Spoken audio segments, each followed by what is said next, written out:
சிறகடிக்கும் ஆசை ரசிகர்களுக்கு வணக்கம். எதிர்பார்த்த பலபடி புது ப்ரோமோ வந்திருக்கு.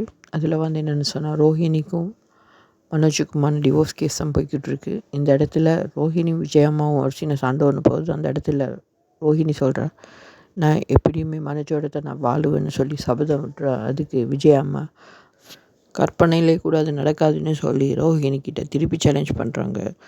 இந்த இடத்துல கோர்ட்டில் இவங்க 2 பேர்த்துக்கும் சண்டை தான். அதுக்கு பிறகு கோர்ட் கேஸ் போகுது. போகிற இடத்துல வந்து ரோஹிணி வந்து தனக்கு யாரும் லாயர்ஸ் இல்லை, என்கிட்ட அவ்வளோ காசு இல்லைன்னு சொல்லி ரோஹிணி ஜட்ஜ்கிட்ட சொல்கிறாங்க.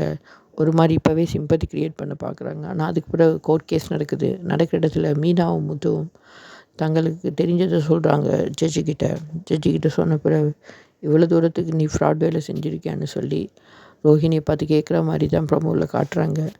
கோர்ட் கேஸ் ரொம்ப இன்ட்ரெஸ்டிங்காக தான் போய்கிட்டு இருக்கு. பார்ப்போம். நீங்கள் தர அன்புக்கு நன்றி. மறக்காமல் எங்கள் சேனலை சப்ஸ்கிரைப் பண்ணுங்கள். இந்த வீடியோக்கு ஒரு லைக்கும் போடுங்க. வணக்கம்.